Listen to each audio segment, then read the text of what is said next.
we went out to meet with Kathy, a passionate travel blogger, to find out what she has to say about solo traveling, open-mindedness, and her reasons and inspirations for traveling the world.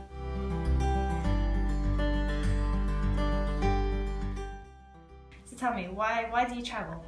I think it was always kind of like this big dream of going out and see everything in the world that I can, and meeting people, seeing different countries, learning about cultures. And now it's kind of like one of the most important things that I do in my life, to find new ideas, to try new things, to find inspiration for what I could potentially do with my future, and just to learn what people think about life in other places, and kind of trying to incorporate that in what I think about life.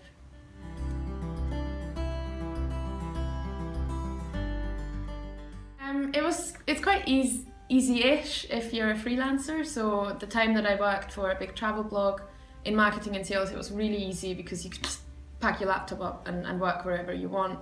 Just manage your time properly. That's all about time management.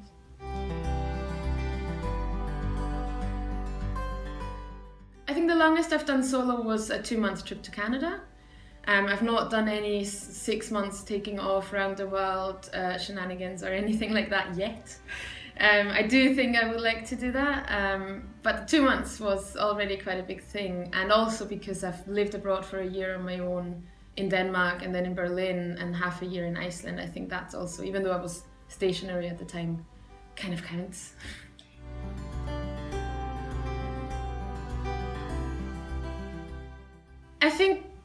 I don't think you could say generally everybody has to do it, because there's certain people where I can understand that might not be their dream, or it might not just be the right personality for that.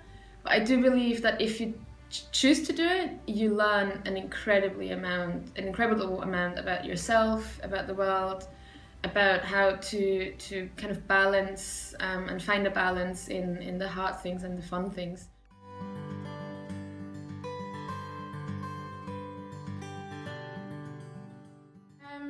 I love reading as much as I can beforehand, just to get an idea, and looking at photos, just to get an idea of what a place looks like and how other people think about the place. But generally, I think to have an open mind, that's my most important goal, that if I go on a trip, even though I like to read up on the country, I don't want to make up my mind about what to expect. I like to be a blank page of like, ooh, all the new things. And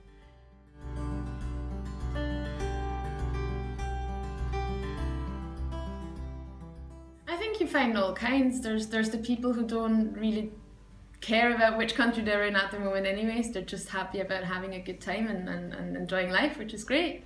And then there's people who are very interested in the specific culture and the specific history of a place, or the food or the architecture. So you meet all kinds of people.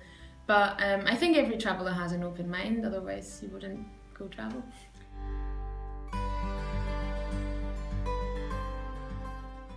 I love looking for stories. I think one of the most important things for me is to meet locals who kind of try and get the essence of where they're from into their life and their work. And I think those are the most important stories that you can hear. And that's the way how you learn about a country the best, through the people.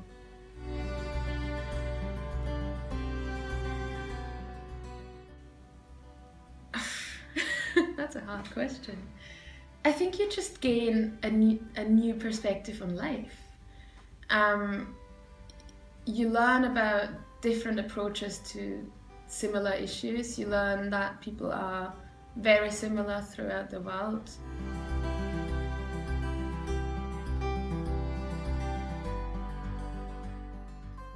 Well, the thing is, if you travel with friends or a partner or with your family or any kind of group, is that you don't need to be in contact with anybody else necessarily. You have to make much more of an effort to break out of your group and meet new people and interact with the local culture, not even just other travelers but locals. You definitely travel differently on your own. You have to be much more aware of what's going on, but you also have to rely on yourself a lot more, which is very nice.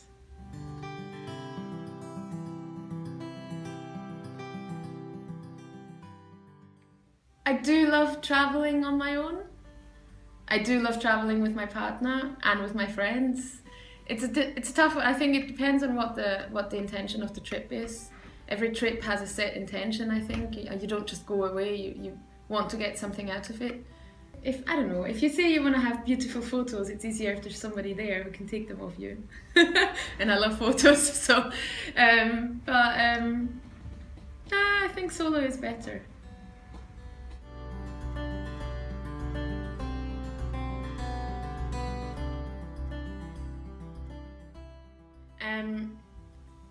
As being an Austrian, I don't feel necessarily more connected to my Austrian heritage through travel, but I do feel more appreciation for where I'm from and all the things you take for granted in your home city.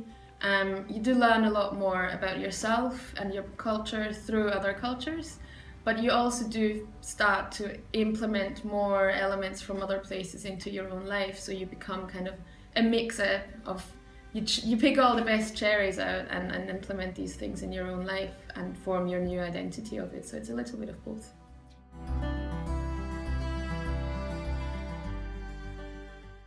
I think there's definitely a wrong way to travel, which is if you appropriate things in a wrong way, or if you just you don't have respect for people's and their cultures. There's definitely a wrong way. There's no one right way to travel. Everybody kind of finds their own speed, they find their own balance between being alone and being with others. You find your own balance of how much you have to be outside and explore and go somewhere off the beaten track, or do you want to go and see the Taj Mahal? You know, everybody has to find what fits their own personality and what works for them.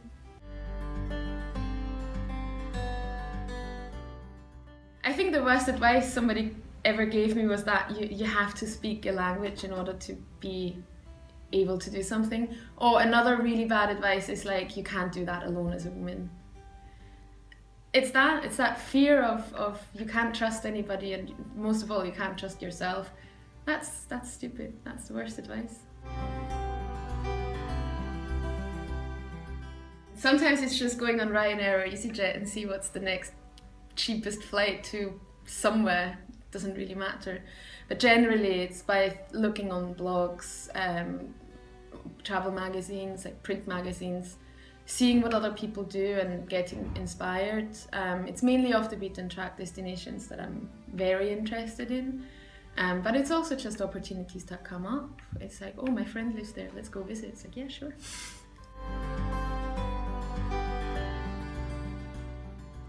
It's hard as a travel blogger not to write about your trips, because it's my passion to write and share photographs and inspire other people to go other places.